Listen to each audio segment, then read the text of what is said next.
Hello everyone. तो अगर आपको एग्ज़ाम में फुल मार्क्स चाहिए तो एनसीईआरटी सॉल्यूशंस वीडियो को बिल्कुल मिस मत करना। तो आज की इस वीडियो में मैं आपको पढ़ाने वाली हूँ chapter 2 of a new NCERT science exploration book का चैप्टर जिसका नाम है cell the building blocks of life. इसके हम सारे एनसीईआरटी सॉल्यूशंस को पढ़ने वाले हैं। सभी 16 के 16 क्वेश्चंस को आज की इस वीडियो में मैं आपको समझाने वाली हूँ बहुत ही इजी लैंग्वेज में। तो बने रहिएगा इस वीडियो में एंड तक, क्योंकि इस वीडियो को देखने के बाद आपको बहुत ज़्यादा अच्छे से सारे क्वेश्चन समझ आ जाएंगे और आसानी से आप एग्ज़ाम में सभी आंसर्स लिख पाएंगे। तो चलिए सबसे पहले हम पढ़ते हैं एनसीईआरटी के क्वेश्चन नंबर फर्स्ट से। तो फर्स्ट क्वेश्चन एनसीईआरटी में क्या दिया है, तो फर्स्ट क्वेश्चन में बोला है differentiate between the following pairs of terms based on the clues given in the parenthesis. तो इसमें सबसे पहले बोला गया है कि डिफरेंस बताना है। सबसे पहला डिफरेंस बताना है cell membrane and cell wall का। उनके परमिएबिलिटी के बेसिस पे हमको डिफरेंस बताना है। तो इसके लिए आपको इस तरीके से कॉलम बनाना होगा।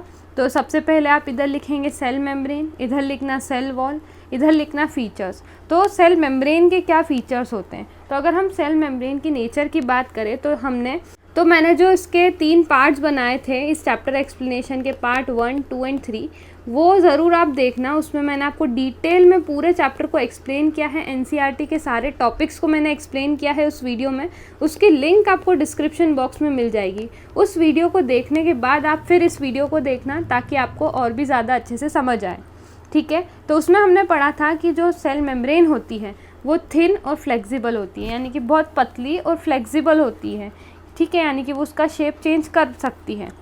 जबकि जो सेल वॉल होती है, जो कि प्लांट सेल में प्रेजेंट होती है और बैक्टीरिया में प्रेजेंट होती है, उनमें क्या होता है, उनकी जो सेल वॉल है वो थिक और रिजिड होती है, मोटी और बिल्कुल हार्ड होती है।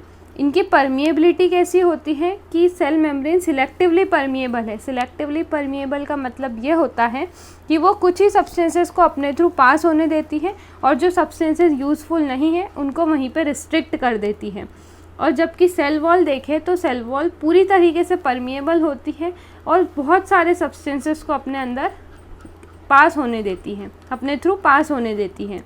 नेक्स्ट, अगर हम इसकी प्रेजेंस की बात करें, ये सभी टाइप्स के सेल्स में होती है सेल मेम्ब्रेन, और सेल वॉल जो है वो सिर्फ प्लांट सेल में प्रेजेंट होती है, ठीक है। तो अगर हम इसका एक्सप्लेनेशन लिखें तो सेल मेम्ब्रेन क्या कंट्रोल करती है, एंट्री और एग्जिट को कंट्रोल करती है, यानी कि कंट्रोल करती है what enters the cell and what leaves the cell.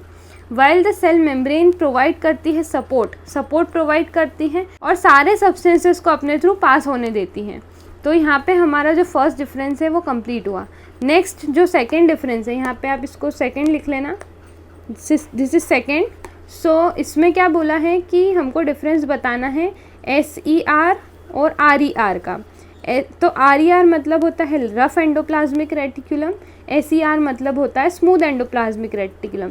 तो अगर हम बात करें इनके सरफेस की, तो स्मूथ एंडोप्लाज्मिक रेटिकुलम का सरफेस कैसा होता है कि उस पर राइबोसोम्स प्रेजेंट होते हैं, इस कारण से उनका सरफेस क्या होता है, रफ होता है। जबकि स्मूथ एंडोप्लाज्मिक रेटिकुलम जो होता है उनमें राइबोसोम्स प्रेजेंट नहीं होते हैं उनके सरफेस पर, इसी कारण से वो स्मूथ होते हैं और उनका नाम होता है स्मूथ एंडोप्लाज्मिक रेटिकुलम।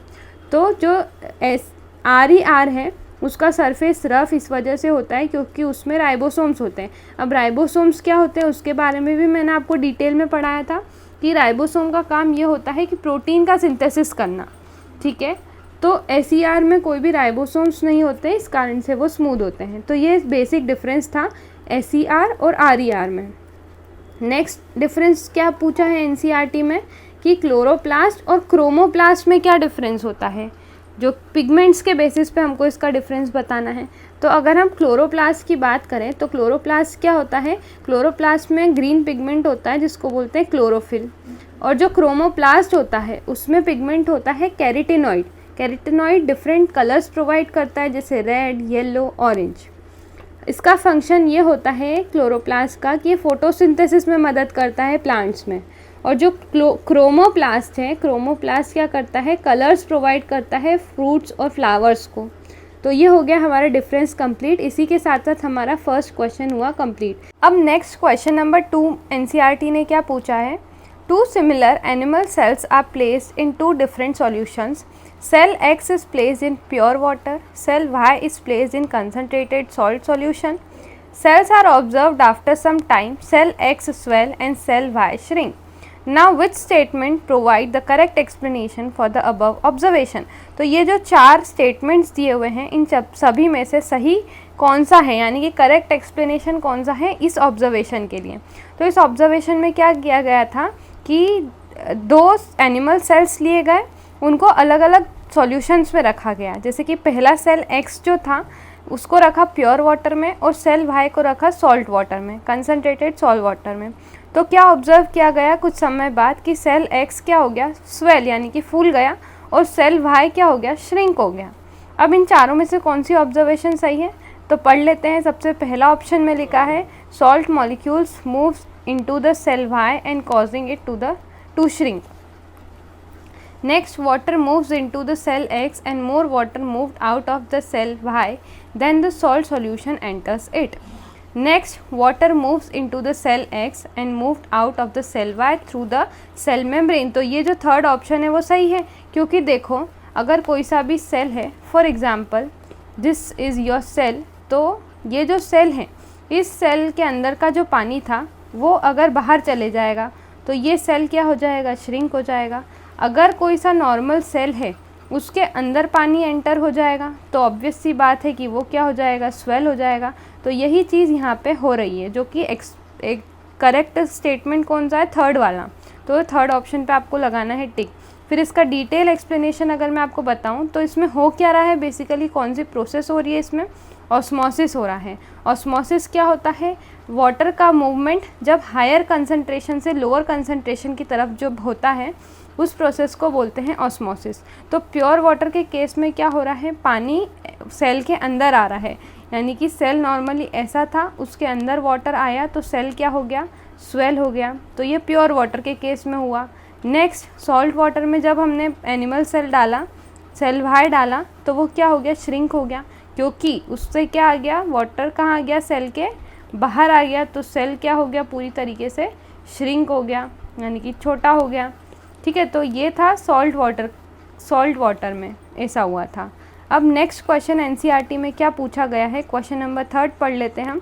क्वेश्चन 3 में बोला है कि look at the diagram of the cell in figure 2.20, identify the parts labelled from A to G and correctly match them with their function given below. देखो इनके जो ये पार्ट्स दे रखे हैं, यानी कि ये जो डायग्राम दे रखा है इसके आपको पार्ट्स को लेबल करना है, फिर उसका करेक्ट फंक्शन मैच करना है।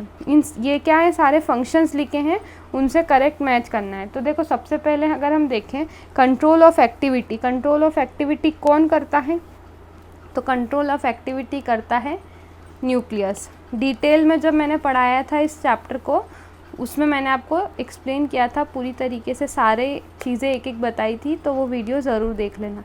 तो ये जो पार्ट बी है, ये जो आपको दिख रहा है, ये क्या है, हमारा न्यूक्लियस है। ये क्या करता है, सभी सेल्स की एक्टिविटी को कंट्रोल करता है। तो कंट्रोल ऑफ एक्टिविटी यानी कि फर्स्ट पॉइंट के आगे आपको क्या लिखना है, nucleus. Next, cellular site of cellular respiration. Cellular respiration कहाँ पे होता है, तो हमने पढ़ा था कि सेल्यूलर रेस्पिरेशन होता है हमारे माइटोकॉन्ड्रिया में। तो ये ए पार्ट क्या बता रहा है, कॉन्ड्रिया। ठीक है, तो ये जो पार्ट बी है उसके सामने आपको क्या लिखना है, mitochondria. Next, storage organelle that also provide rigidity to the cell. तो ऐसा कौन सा ऑर्गेनेल है जो स्टोरेज का भी काम करता है और सेल को रिजिडिटी प्रोवाइड करता है, तो वो होता है हमारा वैक्यूल। तो ये जो पार्ट जी है वो क्या है, वैक्यूल है। तो जो पार्ट थर्ड है उसके आगे आपको लिखना है वैक्यूल। नेक्स्ट, फोर्थ पार्ट जो है, सॉरी थर्ड पार्ट जो है, थर्ड पार्ट पढ़ लिया हमने। फोर्थ पार्ट क्या है, separate the cell content from the surrounding. Cell content को सराउंडिंग इन्वायरमेंट से कैसे अलग करता है, कौन सेपरेट करता है, तो वो कौन सेपरेट करता है, वो करता है हमारा सेल मेम्ब्रेन। तो ये जो आप देख सकते हैं एफ वाला स्ट्रक्चर जो है वो क्या है, सेल मेम्ब्रेन है। ठीक है, तो सेल मेम्ब्रेन। देन ई वाला स्ट्रक्चर क्या है, सेल वॉल। देन डी क्या है, प्लास्टिड्स। इसको हम एक साथ ही लेबल कर लेते हैं। This is Golgi apparatus.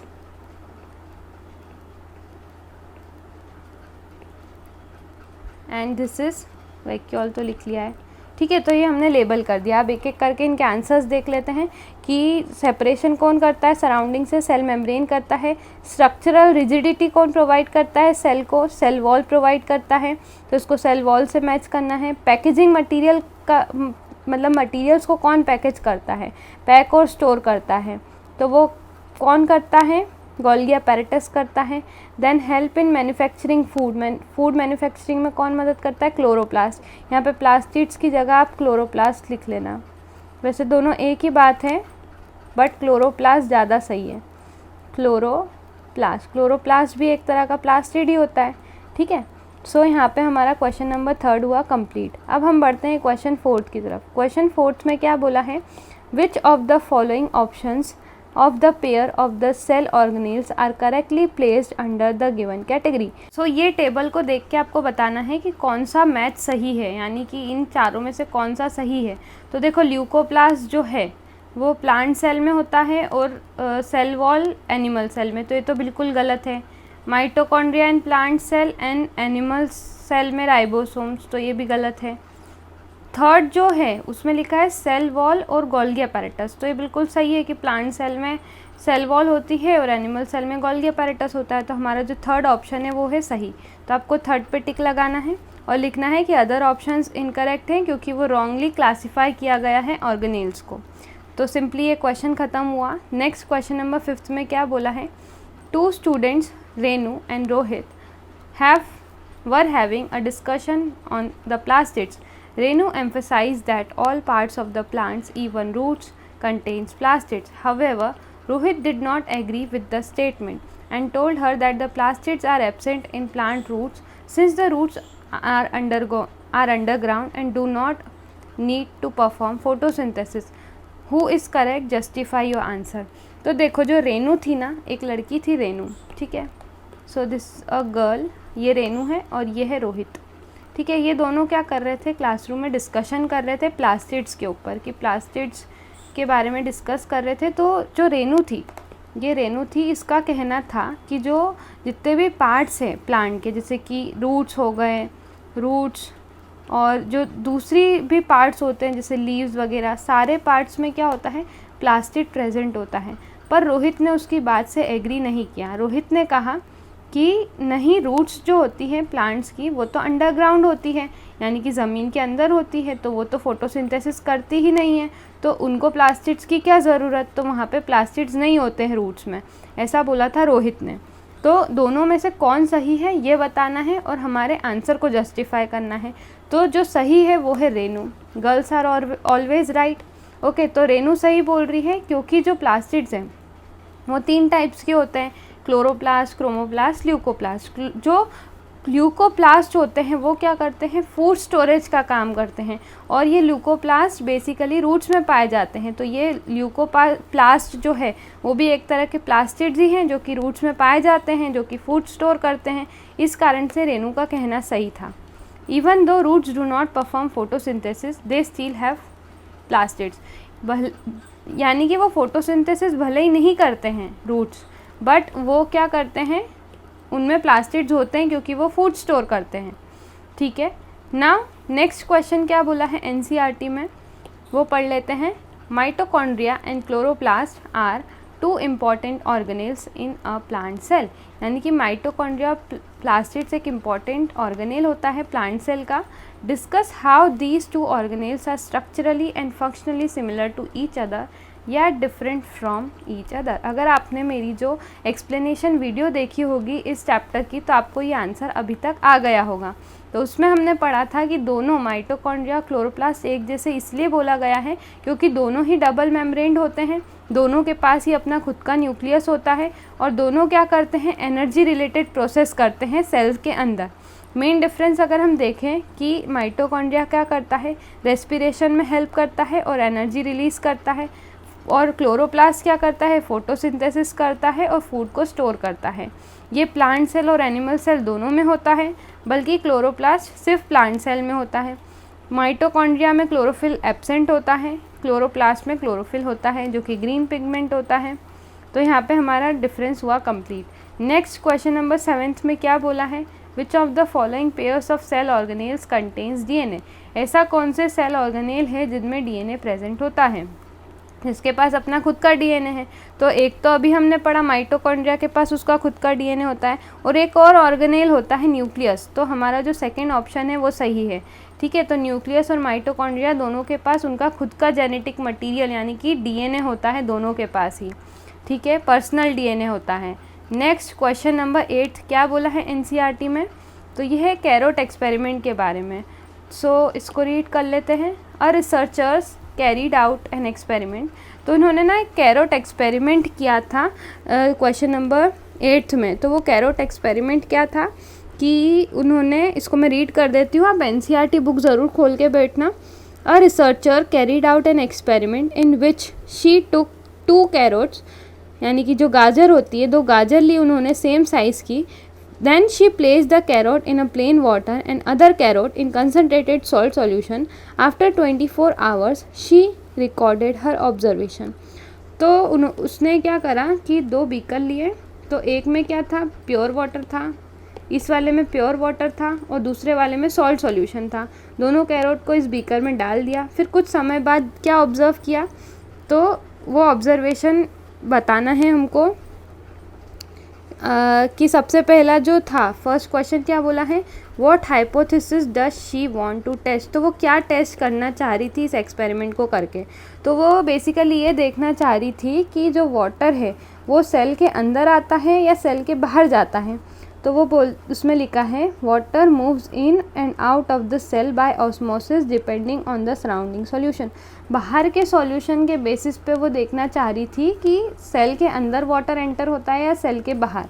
तो ये जो सेल का मूवमेंट, वाटर का जो मूवमेंट होता है सेल के अंदर बाहर, उसको ऑस्मोसिस बोलते हैं। ऑस्मोसिस में बेसिकली क्या होता है, जहाँ पे वाटर का कंसंट्रेशन ज़्यादा होगा वहाँ से क्या आ जाएगा, वहाँ से ज़्यादा कंसंट्रेशन से कम कंसंट्रेशन की तरफ वाटर मूव करता है।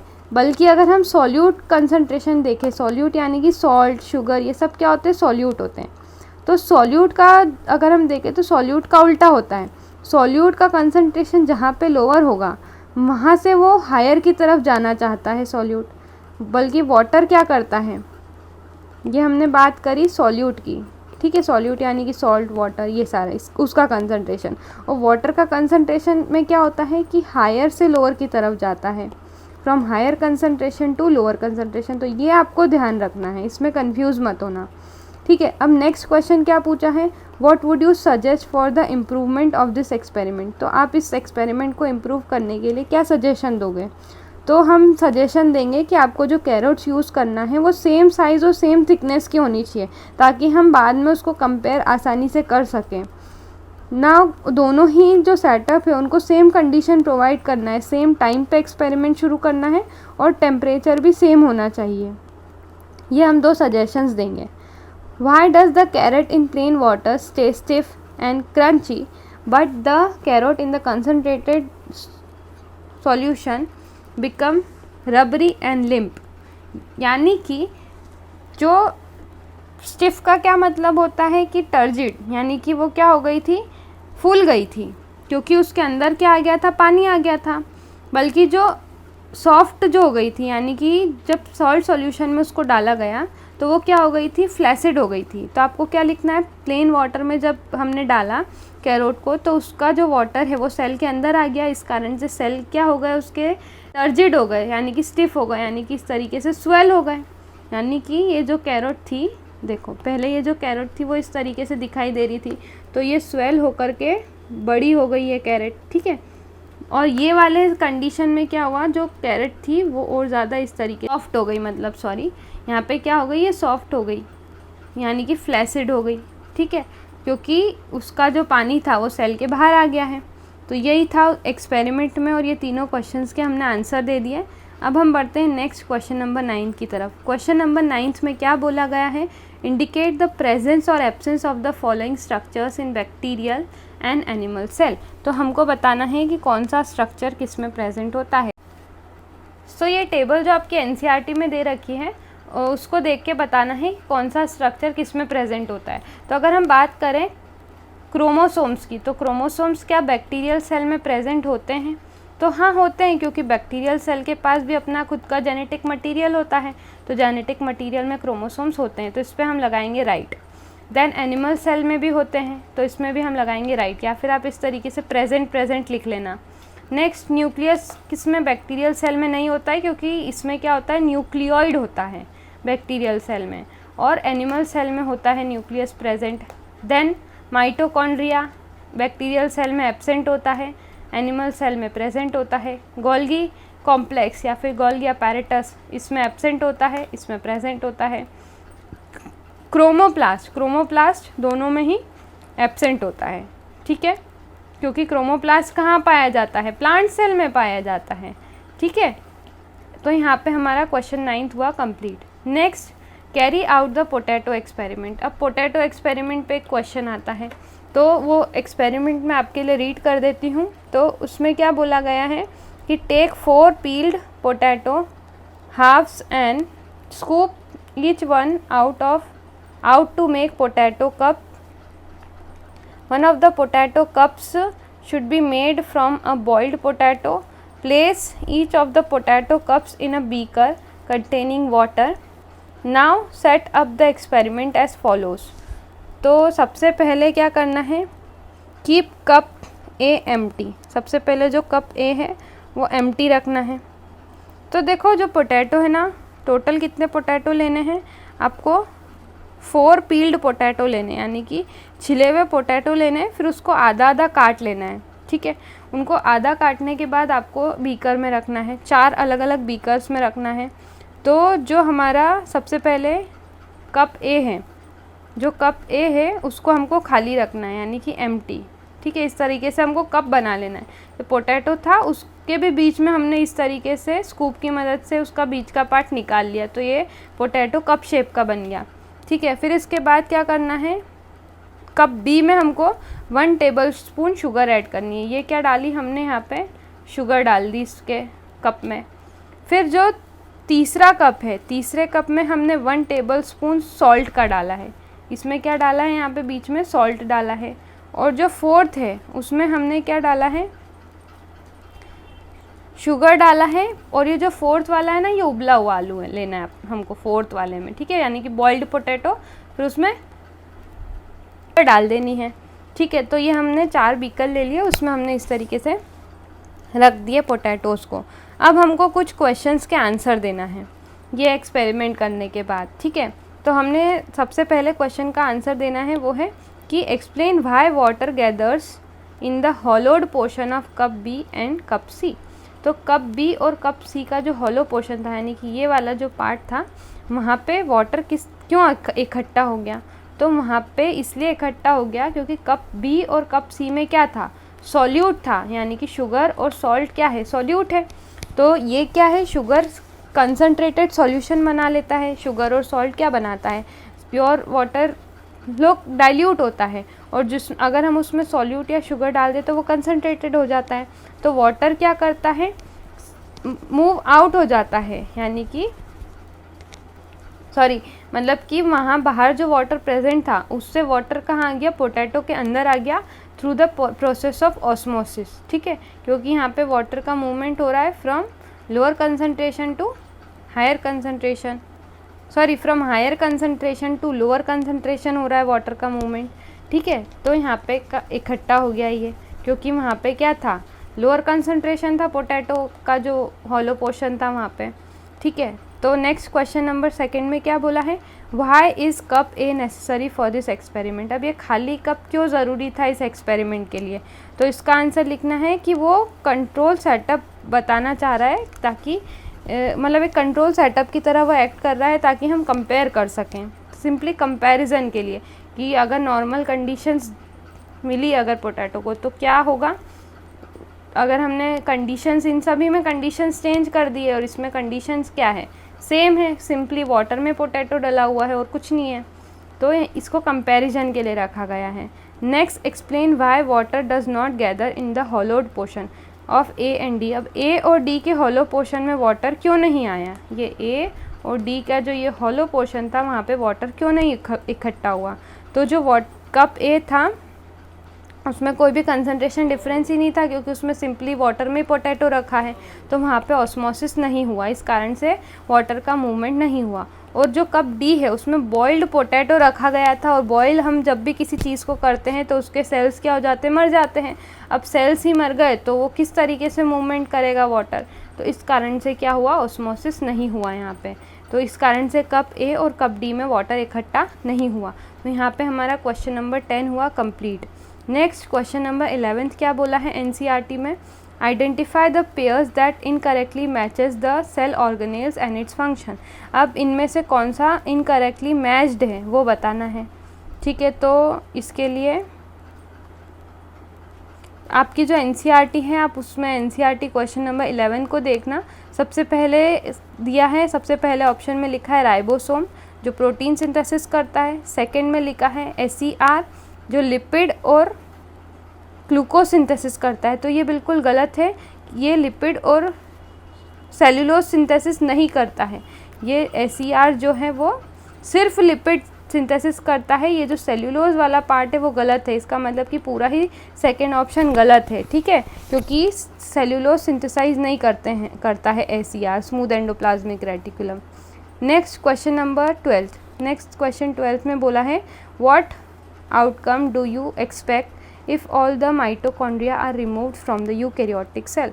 तो क्या होगा अगर हम सारे माइटोकॉन्ड्रिया को निकाल दें एक यूकैरियोटिक सेल से, तो सिंपली सेल जो है वो रेस्पिरेशन नहीं कर पाएगा, क्योंकि माइटोकॉन्ड्रिया रेस्पिरेशन, सेलुलर रेस्पिरेशन करने में हेल्प करता है। एनर्जी का प्रोडक्शन नहीं हो पाएगा क्योंकि एटीपी नहीं बन पाएगी, और इवेंचुअली सेल मर जाएगा, क्योंकि एनर्जी ही नहीं रहेगी तो सेल कैसे ज़िंदा रहेगा, तो सेल मर जाएगा, ठीक है। तो ये 3 पॉइंट्स आपको इसमें लिखने हैं। नेक्स्ट क्वेश्चन नंबर 13 में क्या बोला गया है कि which phenomenon exhibits the formation of tumours in the human body, can plants also develop tumours, explain. तो ऐसा कौन सा फिनोमिनन होता है जिससे कि ट्यूमर बन जाते हैं ह्यूमन बॉडी में, तो क्या प्लांट्स में भी ट्यूमर बनते हैं, वो एक्सप्लेन करना है। तो जब हमने सेल डिवीज़न पढ़ा था पार्ट 3 में, part 3 of our explanation video, तो उसमें मैंने सेल डिवीज़न को बताया था। उसमें मैंने बताया था कि जब सेल अनकंट्रोल्ड वे में डिवाइड होने लग जाते हैं तो वो क्या करते हैं, ट्यूमर का फॉर्मेशन कर लेते हैं, ठीक है। तो कंट्रोल्ड सेल डिवीज़न अगर हो रहा है तो ट्यूमर नहीं होगा, पर अगर अनकंट्रोल्ड वे में यानी कि सेल कंटिन्यूसली डिवाइड हो जा रहे हैं तो क्या होगा, ट्यूमर बन जाएगा। तो प्लांट्स में भी ट्यूमर होता है क्या? हाँ, प्लांट्स में भी ट्यूमर होता है। कौन से प्लांट्स में? जैसे कि गेल्स प्लांट्स जो होते हैं उनमें ट्यूमर्स देखा जाता है। However they are usually less harmful, ये लेस हार्मफुल होते हैं अगर हम ह्यूमन से कंपेयर करें तो। ह्यूमंस में ये बहुत ज़्यादा हार्मफुल होते हैं ट्यूमर्स, ठीक है ना। Question number 14। क्वेश्चन 14 में क्या बोला गया है कि the cell wall of the cell is made up of proteins and lipids which cell organelles helps in the synthesis of cell membrane. Write the path of these components from the site of synthesis to the cell membrane and show this through the label diagram. अब इसमें बोला है कि जो cell membrane है, तो वो जो सेल मेम्ब्रेन है किसकी बनी होती है? प्रोटीन्स और लिपिड्स की बनी होती है। तो ऐसा कौन सा सेल ऑर्गेनेल है जो कि सेल मेम्ब्रेन को सिंथेसिस करता है, और क्या पाथ होता है उसका, और क्या कंपोनेंट्स होते हैं उसके जहाँ से वो सिंथेसिस होता है, और उसको हमको वेल लेबल डायग्राम से बताना है। तो कौन सा ऐसा ऑर्गेनेल है जो सेल मेम्ब्रेन बनाने में मदद करता है? तो ऐसा ऑर्गेनेल है एंडोप्लाज्मिक रेटिकुलम। तो एंडोप्लाज्मिक रेटिकुलम क्या करता है? ER makes lipids, ER lipid बना देता है। जो लिपिड कहाँ पे यूज़फुल होता है? सेल मेम्ब्रेन बनाने में यूज़ होता है। सेल मेम्ब्रेन का जब हमने पढ़ा था उसमें बताया था कि सेल मेम्ब्रेन किसकी बनी होती है? फॉस्फोलिपिड बाय लेयर होती है वो, यानी कि लिपिड्स होते हैं उसमें और प्रोटीन्स एम्बेडेड होते हैं। तो स्मूथ ER क्या करता है? लिपिड्स बनाता है, और रफ ER क्या बनाता है? प्रोटीन बनाता है। तो मिल करके जो पूरा एंडोप्लाज्मिक रेटिकुलम है वो हेल्प करता है इससे पूरी सेल मेम्ब्रेन बनाने के लिए। और जो गोल्गी अपैरेटस है वो मॉडिफाइंग और पैकिंग करता है मटेरियल्स की। तो बेसिकली ये 2 चीज़ें आपको इसमें लिखनी है। अब क्या पाथवे होता है वो बताओ कि किस तरीके से सेल मेम्ब्रेन बनती है। प्रोटीन्स जो कि रफ ER बना लेते हैं, लिपिड्स स्मूथ ER बनाते हैं, और दोनों को मूव कौन करता है? अपनी जगह से उसकी जो मेन लोकेशन है सेल मेम्ब्रेन की, वहाँ तक कौन ले जाता है? गोल्गी अपैरेटस ले जाता है। गोल्गी क्या करता है? मॉडिफाई करता है और पैक करता है, यानी कि स्मॉल वेसाइकल्स के फॉर्म में वो लिपिड्स प्रोटीन को पैक कर देता है ताकि वो इजीली मूव कर सके। और फिर ये वेसाइकल्स जाते हैं सेल मेम्ब्रेन की तरफ, वहाँ पे ये वेसाइकल्स फ्यूज़ हो जाते हैं सेल मेम्ब्रेन के साथ और उसी का एक पार्ट बना लेते हैं। देखो ये थी हमारी सेल मेम्ब्रेन, ठीक है। वेसाइकल्स आए, देन ये वेसाइकल्स क्या हुए, इस तरीके से यहाँ पे फ्यूज़ हुए और इस पूरी मेम्ब्रेन के अंदर उसका पार्ट ही बन गए इस तरीके से, ठीक है। तो ये वेसाइकल्स इस तरीके से यहाँ पे फ्यूज़ हो जाते हैं। और वेसाइकल्स में क्या होता है? लिपिड्स और प्रोटीन्स होते हैं। सिंपल वर्ड्स में अगर हम बोलें तो जो एंडोप्लाज्मिक रेटिकुलम है वो बनाता है lipids protein, Golgi apparatus vesicles बनाता है, वेसिकल्स प्रोटीन्स लिपिड्स के आसानी से मूव कर सकते हैं तो वो सेल मेम्ब्रेन बना लेते हैं। अब सिंपल डायग्रामेटिक फॉर्म में अगर आपको समझाना है तो आप इस तरीके से प्रेजेंटेशन देना, ठीक है। इस तरीके से आप एग्ज़ाम में इसको पूरा प्रेजेंट कर देना। क्वेश्चन नंबर 15 क्या पूछा है एनसीईआरटी में? What would happen if gametes are formed by mitotic division? तो अगर माइटोटिक डिवीजन से गैमीट्स बने तो क्या होगा? हमने पढ़ा था कि गैमीट्स बनते हैं मियोसिस डिवीजन से, ठीक है। मियोसिस एक टाइप का सेल डिवीजन होता है और माइटोसिस भी एक तरह का सेल डिवीजन होता है। तो अगर माइटोसिस से बनने लग गए तो क्या होगा? तो इफ़ गैमीट्स यानी कि sex cells like sperms and eggs अगर माइटोसिस से बने इंस्टेड ऑफ मियोसिस तो क्या होगा कि गैमीट्स जो हैं उनके पास same number of chromosomes present होंगे, वो हाफ नहीं होंगे। तो फर्टिलाइजेशन के दौरान क्या होगा? नंबर ऑफ क्रोमोसोम्स क्या हो जाएंगे? डबल हो जाएंगे। तो जिस कारण से क्या होगा? जेनेटिक इम्बैलेंस हो जाएगा और नॉर्मल रिप्रोडक्शन और डेवलपमेंट उससे अफेक्ट हो जाएगा। सिंपल वर्ड्स में बोले तो क्रोमोसोम्स नंबर जो है बढ़ने लग जाएंगे जो कि ऑर्गेनिजम्स के लिए हार्मफुल हो जाएंगे। देखो अगर माइटोसिस हुआ तो क्या होगा? जैसे मान लो कि ये है पेरेंट सेल में यूजुअली कितने होते हैं? 46 नंबर ऑफ क्रोमोसोम्स होते हैं। अगर इसमें माइटोसिस हुआ तो माइटोसिस में नंबर ऑफ क्रोमोसोम्स चेंज नहीं होते हैं, वो जितने हैं उतने ही रहेंगे डॉटर सेल्स में भी। तो इसमें भी 46 रहेंगे, इसमें भी 46 रहेंगे। तो इस कारण से क्या होगा कि जब फ्यूजन होगा, let's say this is sperm and this is ovum, so when they both fertilise, तो हम जब 46 को हम प्लस कर देंगे तो टोटल कितना हो जाएंगे? कितने नंबर ऑफ क्रोमोसोम्स आ जाएंगे डॉटर सेल में? सॉरी, जो हमारा न्यू सेल बनेगा आफ्टर फर्टिलाइजेशन उसमें कितने सेल्स आ जाएंगे? टोटल 92 क्रोमोसोम्स आ जाएंगे, जो कि बहुत ज़्यादा बड़ा अमाउंट है ना। बहुत सारे क्रोमोसोम्स हो जाएंगे जिसके कारण वो ऑर्गेनिजम्स के लिए बहुत हार्मफुल हो जाएगा, ठीक है। तो जेनेटिक इम्बैलेंस आ जाएगा बॉडी में। तो इस कारण से माइटोसिस नहीं होता है और क्या होता है? मियोसिस होता है गैमीट्स फॉर्मेशन में, ठीक है। गैमीट्स को बनाने के लिए क्या होता है? मियोसिस होता है। मियोसिस को भी मैंने डिटेल में आपको पार्ट 3 में बताया था, वो ज़रूर देख लेना आप। नेक्स्ट क्वेश्चन नंबर 16 बहुत बड़ा क्वेश्चन है ये, इसको मैं रीड कर देती हूँ और फिर उसके बेसिस पे आपको कुछ इस पैसेज को देख करके क्वेश्चंस के आंसर देना है। तो इस पैसेज को रीड करते हैं। तो इस पैसेज में बोला है, a farmer Deepa was very happy with the harvest of amla Indian gooseberry, यानी कि आमला क्या होता है? Gooseberry and lemons on her farm. तो एक दीपा थी, वो फार्मर थी, उसने क्या उगाया था? उसके फील्ड में आमला उगाया था जिसको गूसबेरी कहा जाता है और लेमन्स उगाए थे। However she could sell only 1/4 of the produce in the local market. पर उसने जितना भी टोटल उसके फील्ड में उगाया था उसका सिर्फ 1/4 हिस्सा जो है वही उसने मार्केट में सेल किया, लोकल मार्केट में। Recognising that a scientific amount of produce may be lost in post-harvest, she employed a traditional scientific method to extend the shelf life of amla and lemon. तो उसका कुछ amount जो था, जितना उसने production किया था टोटल आमला और लेमन का, पोस्ट हार्वेस्ट में वो क्या हो गया? कुछ ख़त्म हो गया, क्योंकि आमला और ये सारी लेमन जो है वो ख़राब हो जाता है अगर उसको ज़्यादा समय तक रखो तो उसने कुछ ट्रेडिशनल साइंटिफिक मेथड्स को अपनाया था ताकि वो आमला और लेमन की शेल्फ़ लाइफ यानी कि उसकी जो लाइफ होती है, ताकि लंबे समय तक वो एक जैसे रहें, स्टेबल रहें, उसको बढ़ाने के लिए जो उसने अपनाई थी। तो उसने क्या करा, she turned perishable produce into a profitable product such as pickles and sharbat. तो उसने क्या करा कि कुछ ऐसी चीज़ें बनाई जो कि लंबे समय तक वो उसको प्रॉफिट दे सकती है।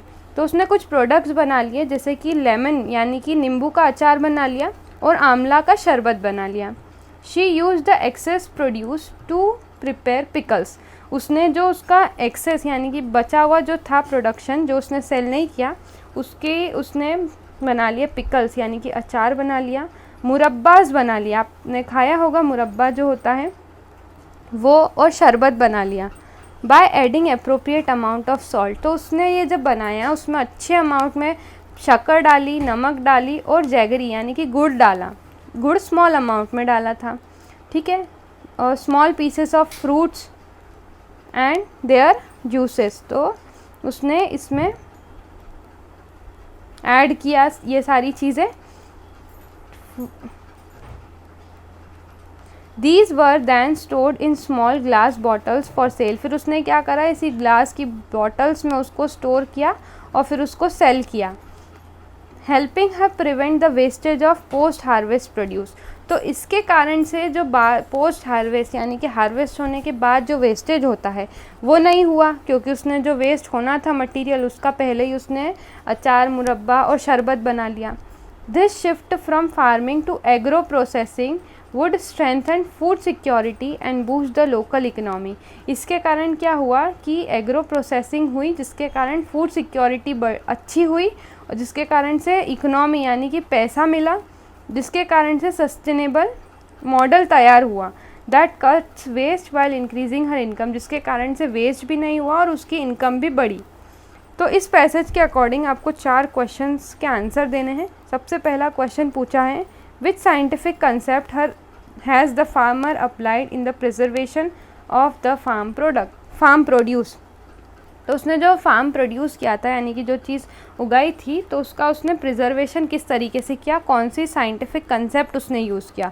तो उसने जो कंसेप्ट यूज़ किया था उसका नाम था food preservation using high concentration of salt and sugar. जब हम शुगर और सॉल्ट डाल देते हैं किसी भी चीज़ में तो उसका प्रिजर्वेशन यानी कि लंबे समय तक हम उस फूड को स्टोर कर सकते हैं, ठीक है। जिस तरीके से आपके घर में भी अगर अचार बनाया जाता होगा तो उसमें ज़्यादा अमाउंट में नमक डाला जाता है और तेल डाला जाता है जिससे कि वो ख़राब ना हो। तो ये मेथड उसने भी यूज़ करी थी दीपा ने, और इस मेथड से उसने जो फूड की उसकी शेल्फ़ लाइफ बढ़ा दी। फूड उसने कौन कौन से लिए थे, लेमन और आंवला लिया था। तो लेमन और आंवला की उसने शेल्फ़ लाइफ बढ़ा दी यानी कि लंबे समय तक वो ख़राब नहीं हुआ। नेक्स्ट क्वेश्चन में पूछा है, how do salt and sugar prevents spoilage. तो ये नमक और शक्कर से स्पॉइलेज यानी कि ख़राब क्यों नहीं हुआ, यानी कि जो लेमन अचार और आंवला शरबत था वो क्यों ख़राब नहीं हुआ। लेमन के अचार में बेसिकली सॉल्ट डाला जाता है और आंवला का जो शरबत होता है उसमें शुगर डाली जाती है।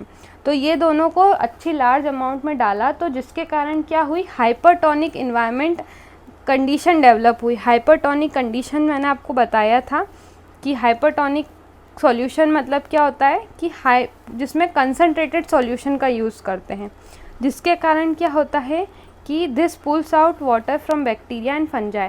तो उनके अंदर जो बैक्टीरियल सेल और फंजाई थे उनके अंदर का जितना भी पानी था वो बाहर आ जाता है।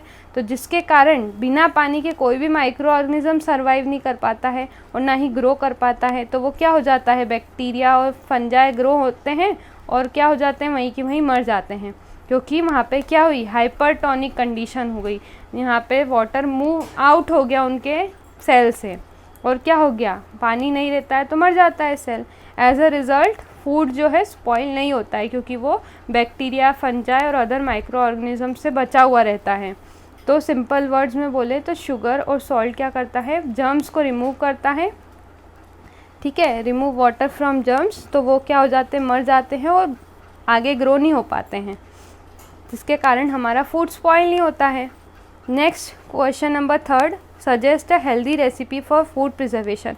एक अच्छी सी रेसिपी बताओ जिससे हम फूड को प्रिजर्व कर सकते हैं। रेसिपी बतानी हमको लेमन पिकल के लिए यानी कि नींबू के अचार के लिए। तो क्या करना है आपको, सबसे पहले लेमन लेना है यानी कि नींबू लेना है, उसको छोटे छोटे पीसेस में कट कर लेना है। फिर उसमें आपको नमक डालना है और कुछ थोड़ी सी टर्मरिक यानी कि हल्दी डालनी है। फिर उसको अच्छी तरीके से मिक्स कर लेना है स्पून का यूज़ करके। फिर उसको ग्लास जार में रखना है। ग्लास जार में क्यों रखते हैं, क्योंकि ग्लास जार क्या होता है, स्टेराइल होता है, उसके साथ कोई भी चीज़ रिएक्ट नहीं हो पाती है। नेक्स्ट उसको फिर क्या करना है, अच्छी तरीके से मिक्स करने के बाद उसको कुछ दिन तक सनलाइट में रखना है यानी कि धूप में रखना है। फिर कुछ समय बाद आपका पिकल हो जाएगा तैयार। तो ये जो है फ्रेश रहेगा लंबे समय तक और हम उसको आसानी से खा सकते हैं स्मॉल अमाउंट में। कम खाएंगे तो वो हमारी बॉडी को अफेक्ट ही करेगा, वो हमारे लिए हेल्दी होगा। ठीक है, तो ये हमने यहाँ पे थर्ड क्वेश्चन का आंसर दे दिया। नेक्स्ट जो लास्ट क्वेश्चन है इस चैप्टर नंबर 2 का NCERT का, वो है 4th पार्ट इसका। तो ये भी पढ़ लेते हैं। What scientific value are shown in this case. क्या साइंटिफिक वैल्यू हमको इस केस में देखने को मिल रही है। तो हमें साइंटिफिक नॉलेज मिल रहा है हमारी डेली लाइफ से कि किस तरीके से हम फूड वेस्टेज को होने से बचा सकते हैं। सस्टेनेबिलिटी शो हो रही है यहाँ पे कि किस तरीके से हम हमारे रिसोर्सेस का यूज़ वाइसली कर सकते हैं। यहाँ पे इनोवेशन हो रहा है कि हम एक्स्ट्रा प्रोडक्ट से न्यू प्रोडक्ट बना रहे हैं। इकोनॉमिक बेनिफिट हो रहा है क्योंकि उसकी इनकम जनरेट हुई थी ना दीपा की, उसने अचार भी बेचा, उसने आंवला शरबत बेचा, इस कारण से उसकी इनकम जनरेट हुई, उसको प्रॉफिट हुआ। तो ये सारी चीज़ें हमने इस चैप्टर में पढ़ ली है। आई होप आज की इस वीडियो से आपको कुछ वैल्यू मिली होगी। चैप्टर का डिटेल एक्सप्लेनेशन ज़रूर देखना आप, डिस्क्रिप्शन बॉक्स में आपको उसकी लिंक मिल जाएगी। अगर आपको ये वीडियो अच्छी लगी तो लाइक ज़रूर करना, चैनल को सब्सक्राइब करना and stay tuned for more.